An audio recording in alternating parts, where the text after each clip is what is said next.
Ok, perdón. Bueno, ok. Los datos son representaciones simbólicas de cosas que ocurren en el día a día, en operaciones, en transacciones, etc. Y los datos tenemos tres grandes tipos en los que los podemos dividir. Los datos estructurados tienen definida una longitud, un formato. Por ejemplo, las fechas, los números, los datos de las ventas, etc. También tenemos datos que son no estructurados. No tienen una estructura interna que esté identificable, que la podamos identificar. Por ejemplo, son los emails, los documentos, los videos, tweets, contratos. O sea, son información que genera datos, porque son datos, pero no tienen una estructura clara que nosotros podamos utilizar. Y luego tenemos un mix de ambos tipos de datos, que son los semiestructurados. Un ejemplo para entender esto más fácilmente son las páginas web. Los códigos HTML son datos que están en un mix, tanto de, tienen una estructura, tienen una longitud, un formato, un tamaño definido, pero al mismo tiempo tienen partes que no son fácilmente identificables. Entonces, el análisis de datos, nosotros pasamos de usar fórmulas y cálculos manuales a utilizar plataformas y herramientas digitales.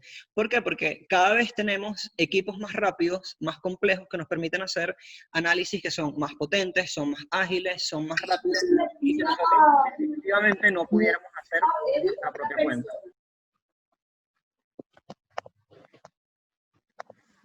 Ahora bien, cuando nosotros hablamos del análisis de datos, también lo podemos dividir en tres grandes grupos: análisis descriptivos, análisis predictivos y análisis prescriptivos. Cuando nosotros estamos describiendo algo, nos estamos basando en datos históricos que nos ayudan a entender qué es lo que está ocurriendo hoy. Nosotros ponemos aquí algunos ejemplos. En una empresa podríamos decir cuáles son las regiones, cuáles son las ciudades o las tiendas donde estamos creciendo más, donde estamos teniendo peores ventas, donde el teletrabajo no está funcionando, donde hay más contagios, etc. Pero también podemos hacer análisis para tratar de predecir lo que va a ocurrir. Entonces, acá nos vamos a basar en comprender patrones y comprender anomalías dentro de los datos. En el análisis predictivo, nosotros vamos a usar herramientas de Machine Learning con algoritmos que son muy sofisticados para tratar de entender de forma continua qué es lo que está ocurriendo. Y tenemos luego un tipo de análisis que es el análisis prescriptivo, que es donde nosotros vamos a tratar de predecir qué es lo que va a suceder, pero también por qué va a ocurrir. Entonces, los análisis hoy más importantes que nosotros podemos hacer a los datos son los análisis predictivos y los prescriptivos. ¿Por qué? Porque son los que nosotros nos van a permitir identificar, en función a dónde estamos parados hoy, qué es lo que va a ocurrir y por qué. Cuando estamos hablando de hacer data analytics, hay algunos skills o habilidades que son súper importantes identificar y que nosotros debemos hacer todo lo posible por tratar de potenciar en nosotros mismos. Primero necesitamos entender un poco de estadísticas, de matemática, de algoritmos. No hay que asustarse porque no hay que ser, afortunadamente hoy, un experto en estadística o quizás incluso no entender mucho de estadística, pero sí algunas nociones básicas que vamos a explicar luego. Hay que también tratar de entender cuáles son las herramientas modernas que hay en el mercado, Hadoop, Jupyter, Python, etcétera, para qué se utilizan. Quizás incluso desde una mirada de, a lo mejor yo no voy a ser la persona que va a programar en Jupyter, por ejemplo, pero sí voy a ser su jefe, o voy a liderar a esta persona, o voy a ser su compañero, o voy a ser quien le da la información. Entonces tengo que entender un poco en qué consisten estas herramientas para saber a qué me voy a atener yo o a qué se van a atender las otras personas. Necesitamos sí o sí tener creatividad y ser curiosos. Cuando estamos haciendo análisis de datos, tenemos que tener ese chip que nos dice qué está ocurriendo, esto quizás no pudiera ser así, etc. Lo cuento incluso con una anécdota. Yo estoy acá, me mudé hace poco a Chile y no sé, advierto, no sé mucho de política, no, ni idea de las preferencias políticas, pero hay una periodista que se llama Alejandra Matus e hizo hace unas semanas unos comentarios sobre que a ella le daba mucha curiosidad los datos de los fallecidos en Chile. Esto mismo ocurrió en otros países. más desarrollados, menos desarrollados, de derecha, izquierda, arriba, abajo, de todos los colores. ¿Qué pasa? Esta curiosidad mostró en la comunidad científica que hay algo que se llama exceso de muerte. Resulta que hay muchas más personas de las que lamentablemente han muerto por esta pandemia en muchos países, por distintos temas, porque estaban saturados los sistemas de salud, por la propia pandemia, entre otras cosas, y no se estaban midiendo o no nos dimos cuenta en el momento de que estaba ocurriendo. La curiosidad que tienen algunos periodistas, algunas personas en la comunidad científica, es la que nos permite a nosotros identificar que esto ocurre, y cuando ya sabemos que esto está ocurriendo, nosotros podemos actuar. Esta misma curiosidad nosotros la tenemos que tener en nuestras empresas y en nuestros proyectos. Sentir, bueno, con estos datos que yo tengo, ¿está todo bien? ¿Qué puedo hacer acá? ¿Qué significan? ¿Puedo conseguir más datos? Etcétera. Y finalmente, necesitamos trabajar mucho en el tema de la comunicación y en el trabajo en equipo. Es muy importante entender, no solamente para hacer data analytics, en lo personal creo que para todo en la vida, pero es muy importante entender que podemos ser muy buenos en algo, pero si no sabemos trabajar en equipo con las demás personas o comunicarnos, todo nos va a costar arriba. Bueno, volviendo un poco al Data Analytics, hoy hay unos roles definidos en el mercado que agrupan un poco qué se hace a nivel de trabajo con los datos. Tenemos el analista de datos, el ingeniero de datos y el científico de datos.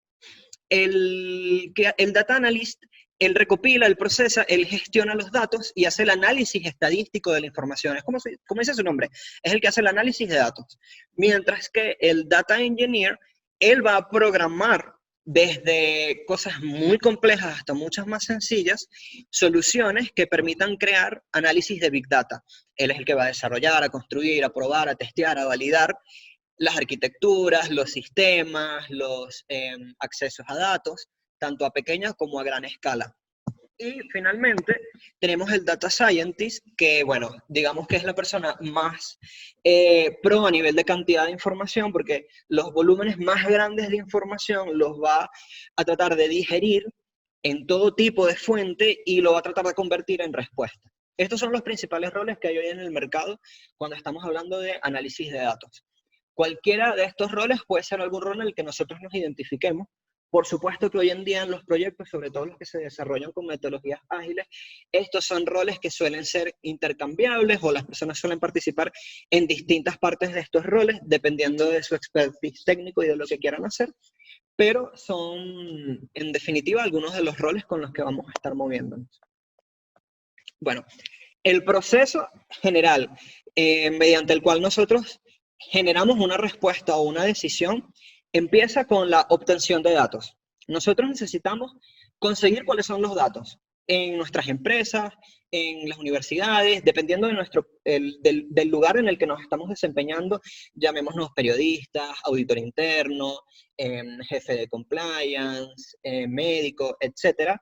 Tenemos que tratar de identificar dónde puedo yo conseguir datos. Luego nosotros estos datos los vamos a procesar y vamos a generar valor analizando estos datos para poder decidir y tomar decisiones, valga la redundancia, que sean mucho más óptimas o generen un valor a la empresa mucho mayor al que nosotros pudiésemos llegar si no tuviésemos este tipo de análisis. Nosotros podemos tener un volumen muy grande de datos y en Python, como en otras herramientas que vamos a ver más adelante, ya hay algunos algoritmos, que los algoritmos, si vieron el material, son un conjunto de códigos, de instrucciones, que hacen un análisis al que alguna persona ya configuró sobre esos datos. Perfecto. ¿Qué nos dice la teoría de Gauss? La teoría de Gauss nos dice, cuando nosotros tenemos un grupo de datos, de información, la mayor cantidad de esos datos van a generar un cúmulo, un bulto, por así decirlo. Y luego, en los extremos, vamos a tener las cosas que son menos frecuentes. Entonces acá podemos poner, no sé, edades de personas que van al cine. Quizás la mayoría de las personas que van al cine están entre los 22 y los 40 años. Y los ponemos acá. Y hacia los extremos tenemos, digamos, una persona de 90 años o un bebé de 2 meses. Entonces, en ambos casos son extremos. Quizás no van muchos bebés de 2 meses a una función del cine y quizás no van muchas personas de 90 años al cine. Entonces, con esta misma lógica, nosotros podemos analizar los datos que nosotros tenemos en nuestras organizaciones o en nuestros trabajos.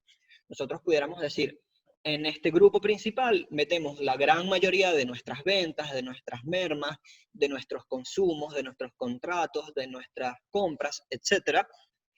Y hacia los extremos vamos a tener aquellos datos que ocurren poco. Hay otros modelos estadísticos que quizás visualmente no se ven tan fácil como podemos nosotros ver en la campana de Gauss, pero que también nos pueden servir. En este otro ejemplo, nosotros, ¿qué tenemos acá? Nosotros tenemos otro tipo de teoría o approach para analizar los datos, y acá nosotros estamos diciendo, todos estos puntos que están acá, independientemente de su color, son un dato. Son, digamos, una transacción, son una operación. Este es un ejemplo, ni idea en realidad qué estaban retratando aquí, o sea, qué tipo de datos generó este gráfico, pero es un ejemplo. Supongamos que son las ventas de una empresa. Estos datos se agrupan, se llama forest, porque es como una selva, como un bosque, se agrupan por cosas que tengan en común. Entonces, la mayoría de los datos o la mayoría de las transacciones se acumularon en esta área, mientras que otras de esas transacciones fueron a llegar a otros parámetros, como por ejemplo los que están acá, etc. Cuando nosotros hacemos este tipo de análisis, nosotros estamos partiendo de la premisa de que nosotros podemos tener distintos grupos como estos. Digamos, podemos tener un grupo acá, llamémosle el grupo A, o el bosque A, por así decirlo. Acá pudiéramos tener otro, pudiéramos tener tres, y así sucesivamente. Pero afuera de esos grupos de datos, nosotros tenemos algunas transacciones, operaciones, o básicamente otros datos. Y esos son las anomalías. Esa es la lógica que nosotros tenemos que tratar de desarrollar en el curso, de aplicando los modelos estadísticos que vamos a ver más tarde, cómo nosotros podemos los datos modelarlos, agruparlos y separar lo que son operaciones normales, lo que son cosas que ocurren comúnmente, partiendo de la premisa de que eso probablemente esté bien, y todo lo que está por fuera, que debería ser una anomalía o debería ser un comportamiento que nosotros no estamos esperando. Mi nombre es Haroldo Vivallo, yo soy ingeniero civil informático y he trabajado un par de años con Python y con todas estas herramientas que vamos a estar utilizando esta semana. ¿Ya? La idea mía ahora es explicarle un poquito por qué vamos a utilizar esta herramienta, qué herramientas vamos a utilizar y básicamente también introducirlo un poco al tema de la programación, ya que, como habíamos dicho, este es un curso de introducción a Data Analytics, entonces también abarca un poco de introducción a la programación, ya que imagino que hay varias personas que quizás no se manejan en la programación, no han programado, entonces esos son nuestros objetivos. Ya. Bueno, nosotros en este curso vamos a estar utilizando el lenguaje de programación Python. Okay. Ya. Python. ¿Por qué Python?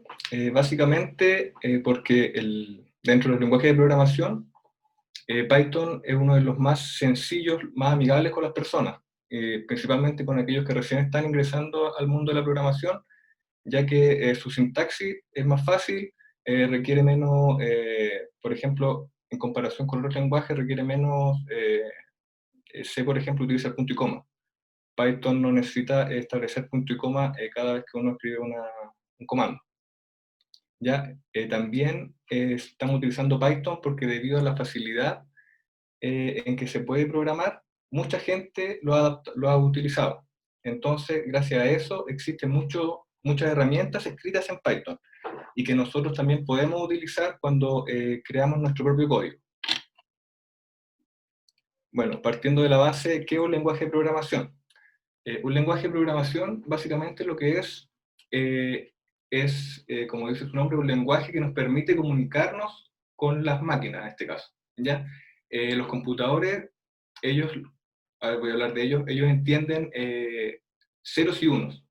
Entonces nosotros, los humanos, no hablamos mucho cero y uno, entonces tenemos que hallar una forma en poder comunicarnos, y ahí nace el lenguaje de programación, que básicamente corresponden a símbolos, palabras clave y diferentes reglas sintácticas y semánticas que nos permiten entregarle instrucciones a los computadores para que ellos las lleven a cabo.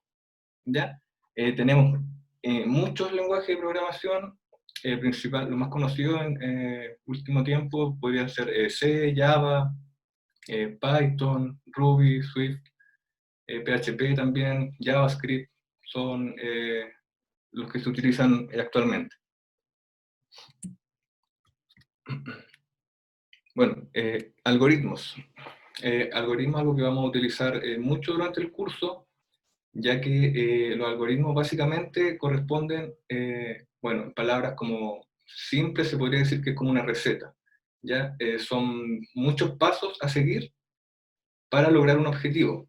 En este caso, un algoritmo serían varias instrucciones, set de instrucciones que le vamos a entregar al computador para que las lleve a cabo, ¿ya? Y esto tienen que tener siempre un orden lógico, y siempre buscando llegar a algún objetivo, ¿ya? Los computadores son expertos en esto, en seguir instrucciones, pero como les decía, hablan otro tipo de lenguaje, entonces por eso necesitamos, en este caso, Python, para comunicarnos con nuestra máquina. Bueno, lo básico de Python, bueno, esto es lo básico de programación en realidad, enfocado a Python. Tenemos variables, ¿ya? Tipos de datos, operadores y ciclos. Hay más cosas que vamos a hablar, pero principalmente ahora, como introducción, vamos a ver estas 4. Bueno, las variables, como podemos ver, son valores.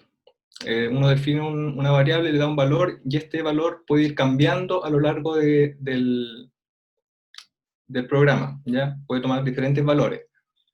Estas variables, además, pueden tener diferentes tipos de datos. Ya, como podemos ver acá, pueden ser tipos de datos enteros, pueden ser flotantes, estos los que tienen coma, y pueden ser también texto, que se les llama cadena. Ya, entonces podemos tener, bueno, hay más, pero vamos a ver estos principalmente para el efectos del curso, que son los más básicos. También existen operadores, básicamente la suma, por ejemplo, operadores matemáticos, tenemos operadores lógicos. La suma, por ejemplo, hay varios ejemplos de número 1 más número 2. Podemos comparar si dos variables, en este caso, son iguales, una es mayor que otra, etc. Y también podemos ver el valor, comparar variables de acuerdo a su estado booleano, que se denomina, que si es verdadera o falsa. Entonces, si la variable 1 y la variable 2 son verdaderas, se lleva a cabo una acción. O si una es verdadera y la otra es falsa, también ahí podemos jugar con esas cosas. Y finalmente tenemos los ciclos. Hay varios tipos de ciclos. Nosotros acá vamos a estar utilizando principalmente el for, que es el que más se utiliza. Y el for corresponde a repetir acciones tantas veces. ¿Ya? Es un ciclo de repetición. Bueno, dentro de las herramientas que vamos a estar utilizando, tenemos, a ver, no sé si se puede ver acá. Vamos a utilizar nosotros, en realidad, una sola herramienta, o sea, al menos cada uno va a poder escoger qué herramienta va a utilizar, porque las que les voy a mostrar ahora son muy similares, cumplen la misma función, y básicamente lo que hacen es permitirnos a nosotros correr código en Python de una manera sencilla y que también nos da una retroalimentación visual, por ejemplo, cuando queremos hacer gráficos, o ver los datos, ver tablas, etc. Todas estas herramientas hacen lo mismo, así que pueden ustedes escoger de acuerdo a lo que quieran. Nosotros en Moodle le habíamos dicho que instalaran Jupyter, que ese es el que yo voy a estar usando y el que vamos a utilizar mañana. Ahora, si ustedes después quieren utilizar, por ejemplo, alguno de los que les voy a mostrar acá, igual está perfecto. Bueno, el primero que les voy a mostrar es Google Colaboratory, ¿ya? Que básicamente, para los que tienen instalaron Jupyter, se van a dar cuenta que es lo mismo, ¿ya? y tiene varias, por ejemplo, aquí tiene varias guías de introducción, si quieren echarle una mirada. La idea es que nosotros, al finalizar el curso, seamos capaces de entender esto y poder replicarlo, ya que ustedes sean capaces de hacer esto por su cuenta para poder visualizar datos, ¿ya? Y poder manejar, no sé, ver los outliers, la anomalía, ¿ya? Y tener sus propios datos, poder llevarlo a esto. Google Collaboratory necesita su cuenta, se pueden meter con Gmail y pueden empezar a utilizarlo. Tiene, como les decía, los primeros pasos, tiene ejemplos, pero no les recomiendo que lo vean al tiro porque la idea es que primero veamos Python. O sea, los que ya saben Python pueden meterse acá y echarle una mirada porque van a entender, pero para los que no, es mejor que esperen a que tengamos las clases de introducción mañana y se les va a hacer más amigable. Google Collaboratory es uno. Después tenemos que es de Microsoft, Microsoft Azure Notebooks, que es exactamente lo mismo. De hecho, cuando uno abre acá el archivo en la aplicación, abre un notebook de Jupyter. ¿Ya? Acá se ve. Bueno, y acá lo mismo. Acá nosotros vamos a estar corriendo diferentes instrucciones a la máquina, ya en Python. Acá tenemos ejemplos que esto lo vamos a ver mañana, así para no entrar más en detalle. Entonces tenemos Google Colab, Microsoft Azure. También tenemos otra herramienta que, repito, es lo mismo, Databricks, que igual se usa bastante, y exactamente lo mismo. Acá podemos escribir código y lo podemos correr. ¿Ya? Y finalmente, Jupyter solito, que instalaron algunos, que es el que yo voy a estar usando, ¿ya? Pero es lo mismo. Acá tenía un archivo, creo. Espera. Acá nosotros podemos crear un notebook nuevo que nos va a dar, permitir escribir código en Python. Pero es lo mismo. Entonces acá podemos escribir. Todos son lo mismo.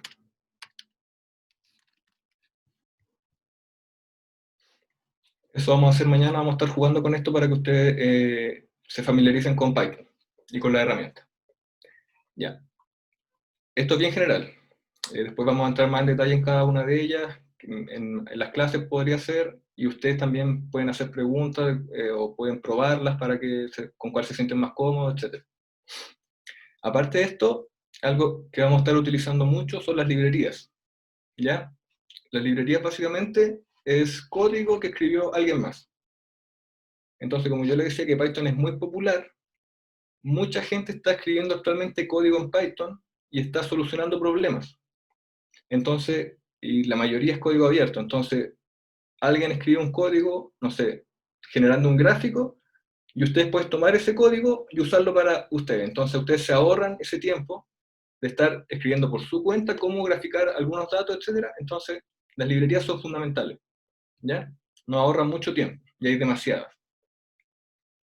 Por ejemplo, vamos a estar utilizando, ay, me equivoqué, vamos a estar utilizando NumPy, Matplotlib, que por ejemplo con Matplotlib nosotros vamos a visualizar cosas, hacer gráficos, ¿ya? Scikit-learn también, este nos permite, utiliza también las librerías NumPy, SciPy, utiliza Matplotlib, y con esta nos permite hacer Machine Learning, por ejemplo. Temas de clasificación, regresión, son temas que también vamos a estar viendo en el curso. Tenemos Pandas también, otra librería bien famosa que se usa harto en el tema de Perdón que te Data Type. interrumpa, no se está viendo la presentación, ¿eh? ¿No se ve la pantalla? No. Y, no, chanfle. ¿Y por qué se canceló?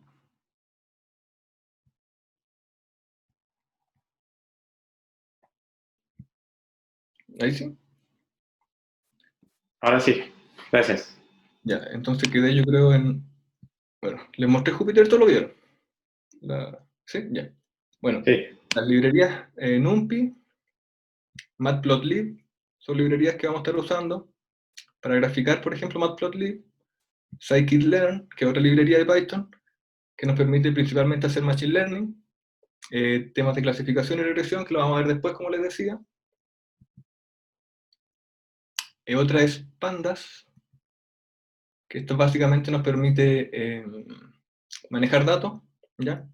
Con esto vamos a abrir archivos, vamos a ordenarlos, vamos a poder ver las tablas, por ejemplo. Un poco jugar con los archivos, darle forma, estructura, para poder trabajar con ellos de manera adecuada. Y finalmente, bueno, eso en general. Entonces, las herramientas, las librerías, y vamos a usar Python. La idea final, un poco, es poder, aquí tengo un ejemplo que es interesante. Principalmente en el curso vamos a ver análisis descriptivo y predictivo, ¿ya? La idea es que ustedes después al final sean capaces de entender como este tipo de ejemplos, ¿ya? Por ejemplo, aquí tenemos, esto está todo escrito en Python. Estos son las librerías que se utilizan en el código, y diferentes, bueno, no voy a entrar en detalle porque mejor eso lo vemos otro día, pero que entiendan que ustedes después van a ser capaces de entender esto, es la idea. Si es que también le ponen de su parte y hacen, no sé, vamos a hacer tareas, de repente vamos a hacer actividades, entonces, si ponen de su parte, la idea es que lleguemos a entender esto y hacerlo por cuenta propia, ¿ya? Entonces, este es un ejemplo interesante que es de los precios de arriendo de Airbnb. Y la idea es que igual hagamos algo así después con alguna ciudad de su interés y empecemos a jugar con los datos, ¿ya? Ok. Lo que les quería retomar de lo que les estaba explicando antes y de lo que les comentó Harold es la ciencia de este curso y lo que hoy se está haciendo en el Data Analytics moderno es que todos estos análisis complejos y sofisticados que antes se hacían de forma muy manual, o sea, me refiero manualmente, una persona que programaba un código complejo con una persona experta en estadística, etcétera, hoy se volcó en lo que conocemos como librerías. Entonces, ¿por qué usamos Python? Porque es un lenguaje que es tan utilizado a nivel mundial que hay muchas librerías, o sea, hay muchas cosas que ya están hechas y que por eso nosotros nos van a servir mucho. Por ejemplo, cuando hoy se desarrollan juegos o aplicaciones web, hace unos años se tenía que hacer desde cero. Hoy hay páginas donde u otras aplicaciones web donde ya gran parte está hecha y tú tienes que modificar algunas cosas. Entonces, con esta lógica, esta página que ustedes están viendo de Scikit-learn es un ejemplo de distintas librerías donde nosotros ya tenemos por categorías diferentes algoritmos y códigos que ya otra persona escribió y que la idea en el curso es que nosotros podamos a gran escala entender para nosotros lo que otra persona escribió y programó, lo podamos utilizar con los datos nuestros. Entonces, acá están de clasificación, de regresión, por clusters o grupos, modelos, dimensiones, etc. Una de las cosas que me gustó de esta de las páginas que nos pasó Harold es que incluso acá te están diciendo cuál es la aplicación que puedes darle a esto y cuáles son los algoritmos que tienen adentro. Por ejemplo, el de Random Forest, era el gráfico que les había mostrado antes de los bosques, donde él te agrupa los datos en distintos cúmulos y lo que está fuera de esos, llamémoslos bosques, es lo que vienen a ser las anomalías. Entonces, si hay personas que no tienen experiencia en lo que es programación, no se preocupen cuando empecemos a ver este curso, porque afortunadamente con Python hay muchas cosas que ya están hechas por otras personas y que con este espíritu de tener códigos abiertos, de tener foros libres, de tener páginas gratuitas, están a disposición de todos. Uno de los archivos con los que vamos a usar, que después se los tenemos que enviar, es de hecho un set de no recuerdo cuántos años de transacciones de tarjetas de créditos de la vida real de un banco en Europa que facilitó esto para su análisis por la parte de la comunidad científica, etc. Y en este grupo de miles y miles y miles de transacciones con tarjetas de crédito, hay un grupo que ya está identificado, fue un fraude. Entonces, nosotros tenemos que poder agarrar este archivo, modelarlo con algunas de estas librerías, configurar estas librerías para que saquen los datos, los analicen, los modelen y tratar de identificar la mayor cantidad de fraudes posibles, sabiendo que ya hay un grupo que son fraudes. En el Moodle están los instructivos para que ustedes puedan, si no me equivoco, están en recursos, ustedes puedan instalar tanto en Windows como en Mac lo que es Jupyter y lo que nosotros vamos a utilizar. También dejamos, este es lo, si no se habían podido meter, así se ve en la página, el Moodle. Nosotros acá tenemos introducción a Data Analytics, introducción a Python, y luego tenemos una parte que va a ser datos, obtención y manejo y visualización de datos.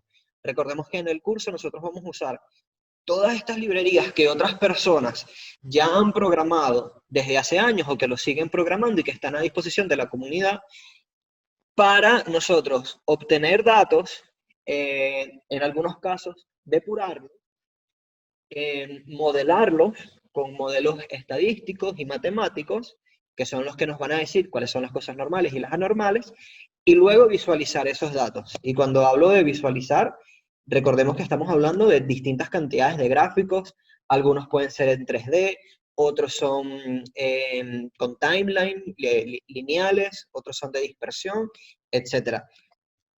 Manuel, ¿Sí? ¿te puedo hacer dos consultas? Mira, yo particularmente también soy auditor interno y la información que la empresa tiene Oracle y extraen la información mediante ACL, ¿no? Yo ACL tampoco lo sé usar, solamente me llegan los archivos en Excel. Mi consulta es, ¿esto se puede aplicar en cualquier formato, o sea, similar a ACL para obtener la información? ¿Alguna diferencia con ACL particularmente tiene? ¿Tiene alguna ventaja o más allá de lo que explicaron, ¿no? Que le dé un valor agregado a lo que estoy usando yo actualmente, ¿no? Que yo le pueda encontrar, bueno, amén, o por ahí que no tenga un valor agregado, o que tenga alguna diferencia que me pueda servir, que sea más útil que ACL, por ejemplo. Sí, esta computadora me vuelve loco. Lo que les estaba diciendo es que, bueno, definitivamente no es exactamente lo mismo trabajar con Python que con ACL, pero que en definitiva la información que extraigas con un ACL o que tengas en tu oficina o en tu universidad o en donde sea, en un archivo de Excel, la vas a poder cargar con Python, procesarla y luego tener un resultado que te pudiese complementar. Una diferencia muy importante es que ACL, IDEA y todos estos softwares tienen delimitaciones que no tienen modelos estadísticos. Con ACL, tú no puedes agarrar un grupo grande de datos y modelarlos y hacer una campana de Gauss, por ejemplo. Al mismo tiempo, lo que nosotros vamos a usar en Python se llama Machine Learning. ¿Por qué? Porque a medida que tú le vas metiendo datos, pon tú que todas las semanas lo vas cargando con datos, esos modelos van a ir cambiando. Volviendo al ejemplo del supermercado. Por ejemplo, nosotros estamos analizando las ventas o las operaciones en general del Jumbo, no sé, en el Costanera o en el Jumbo de toda Latinoamérica.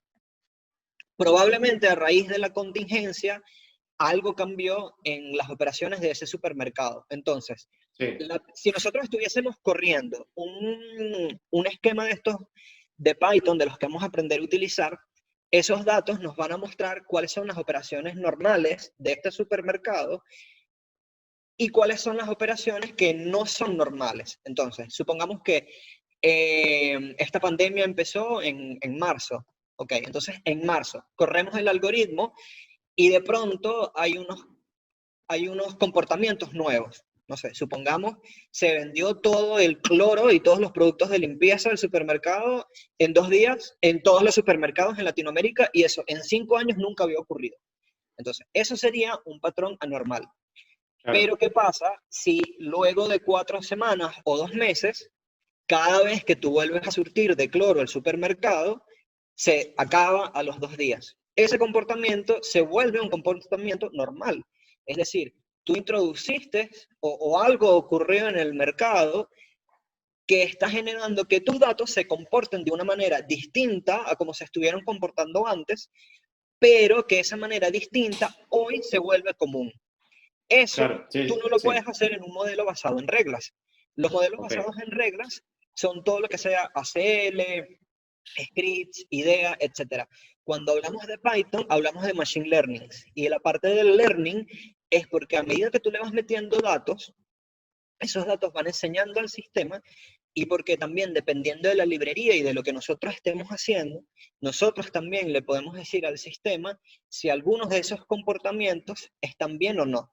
Y ese input va a alterar nuestro algoritmo. Es lo que pasa en Netflix.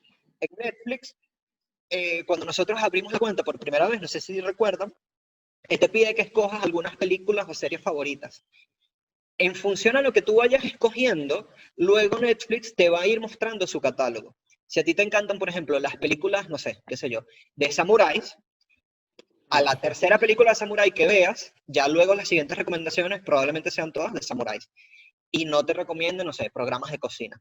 Eso es un algoritmo que está aprendiendo. Entonces, es una vendría a de las ser como cosas que vamos a un ver. cross-sale de despegar, por ejemplo. Me puse a ver viajes para, no sé, Nueva York y me van a aparecer muchas cosas que tengan que ver con Nueva York. Claro, son la misma Hoteles, lógica, sin embargo son algoritmos distintos, porque uno es un tema de marketing, el otro es un tema de, bueno, análisis de datos, pero están ok, siguiendo la lógica de tú le estás ingresando una variable al, al, al modelo, al esquema, y en función a ujú, lo que le ingresaste, ese esquema te va a hablar.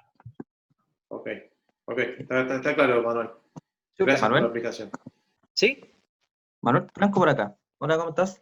Bien, ¿y tú? Sí, mira, yo también, te comento, como comentaba aquí el colega, yo también soy de profesión auditor, también trabajo con esta herramienta ACL, el Data Analytics, y algo estoy viendo de Power Query, Power BI. Entonces mi pregunta es si este lenguaje Python, que el cual no lo conozco, pero se puede integrar de alguna manera con estas dos plataformas. Las he visto por ahí que una, por ejemplo, Power BI tiene por ahí vistas en Python, ya CL también, pero no lo he puesto en práctica. Entonces, mi pregunta es si que esto se puede integrar, se pueden crear algoritmos para poder trabajar con estas plataformas. Perfecto. Una de las cosas más bonitas de este tipo de herramientas, de librerías, etcétera, es precisamente la facilidad que tienen para trabajar con otras herramientas. Eh, entonces, en la parte de visualización, veremos cuáles son las distintas opciones y herramientas. La verdad, ya hay librerías muy buenas de códigos que están en Python que hacen visualizaciones que están increíbles, pero también podemos ver, y va a estar muy bueno, cómo nosotros estos mismos datos o el resultado de haber modelado estadísticamente estos datos, los podemos ver con Power BI o con Tableau, entendiendo siempre cuál es la mejor forma de visualizar, porque muchas veces todo el trabajo sofisticado se reduce a un gráfico y en el gráfico hay un puntico lejano y ese es el punto que a nosotros nos interesa. Es la anomalía o es el comportamiento extraño. Entonces, claro, si no atinamos al gráfico, no vamos a ver ese punto en ninguna parte o se nos va a perder en algún otro sitio. Yo particularmente creo que en mi caso va a ser bueno porque manejamos mucho con mucha información y a veces en las auditorías se hace un poco largas el análisis, se pierde mucho tiempo manteniendo una metodología eh, con tiempos y demás. El tema de la ejecución se podría achicar, me imagino, ¿no? También estoy haciendo por este tema de achicar las operaciones, tener las operaciones y ir al foco. Y a lo mejor, como punto adicional, en la información tener algún indicio de fraude que a lo mejor no lo podría ver si no tengo una herramienta que me lo pueda visualizar un poco más, ¿no? Es la expectativa que tengo. Mira, yo no me considero un experto en el área, pero afortunadamente estuve en empresas donde hemos implementado o trabajado con esto y el cambio es abismal. De hecho, si tú me dices a mí, por ejemplo, en investigación o en auditoría, hacer un muestreo al azar valga la redundancia, de una muestra de una población para identificar algo, es como vender humo. O sea, si tú tienes 5.000 casos o 500 casos y agarras 5 al azar, 10, los que sean, es muy poco preciso. Afortunadamente, con este tipo de herramientas, de esos 5.000 casos, puedes ver los 10 cuyas variables, al tomarlas en cuenta como un conjunto, hacen que esos 10 casos de 5.000 sean muy raros. Y generalmente las cosas que están mal son raras. Esa es una de las premisas del curso. Todo lo que los datos que nosotros vamos a ver, por ejemplo, en las tarjetas de crédito, lo de Airbnb, etcétera, todo lo que está bien generalmente ocurre mucho. Es lo que más pasa. Y todo lo que está mal ocurre muy poquito. Entonces, sobre eso es que nosotros tenemos que aprender a identificar y a visualizar. Y lo que les decíamos antes, si bien todos esos análisis a nivel estadístico son muy complejos, ya están hechos por otras personas y nosotros básicamente nos tenemos que limitar a entender la lógica detrás de esos esquemas, entender cuándo aplicarlos y cuándo no, o cuándo detectar que aplicamos un esquema o un modelo estadístico a un dato que no nos correspondía y cómo visualizarlos. En el caso también de que no estemos buscando ni fraudes ni anomalías, sino que queramos que la información de lo que nosotros estamos haciendo, de nuestra empresa, etcétera, nos dé una ventaja competitiva, también lo podemos hacer. Por ejemplo, supongamos que dentro de la pandemia no es una anomalía, sino que el 80% de las personas que se contagian lo hacen de 1 a 3 de la tarde. Ese sería un dato que quizás nosotros poder visualizarlo sería muy interesante y uno decir, bueno, ok, pero ¿qué pasa de 1 a 3? No, es que es el momento en que la gente sale a hacer trámites al banco, a pagar un servicio, etc. O al revés, la mayor cantidad de personas mayores que se contagian es porque recibieron una visita. En este caso, eso no van a ser anomalías, van a ser comportamientos que dentro de los datos son esperados porque ocurren mucho, pero que si nosotros no usamos una buena librería para poder visualizarlos, no los vamos a poder interpretar porque, repito, son muchas las variables que generalmente tenemos en los datos que tenemos a nuestra disposición. Por ejemplo, las personas que van a un cine, ¿cuáles pudieran ser las variables? Su género, si es sexo, si es masculino, indeterminado, su estatura, su peso, su edad, el tipo de películas que les gusta, si pagan con tarjeta o si pagan en efectivo, si van acompañadas o si van solas, etc. Y todas esas variables, cuando las multiplicas, te dan una cantidad no infinita, pero sí muy grande de combinaciones posibles. Entonces, con el curso nos tenemos que tratar de enfocar en eso. En el caso, por ejemplo, del archivo que tenemos que les vamos a enviar luego, de tarjetas de créditos, donde hay miles de transacciones, y ya el banco nos dijo cuáles son los fraudes, ahí tenemos que poder visualizar cuáles son esas anomalías y decir, bueno, si sabemos que son 500 fraudes y con 3 librerías distintas logramos identificar el 90%, perfecto. De hecho, vamos a ver el trabajo que hizo una gente sobre este archivo de tarjetas de crédito y cómo ellos dicen, bueno, con un primer análisis de una librería en Python, identificamos un grupo donde el 99% fueron fraudes. Luego llegamos a un grupo donde el 80% es un fraude. Y luego un grupo donde el 60% es un fraude. Entonces ahí tú dices, bueno, ya este tercer grupo es menos preciso porque precisamente fue mucho más difícil conseguirlos, pero cuando tú me estás hablando de 5.000 transacciones, no es lo mismo que tú revises 5.000 transacciones ciego a que tú revises un grupo donde ya te están diciendo que la mitad más uno está mal.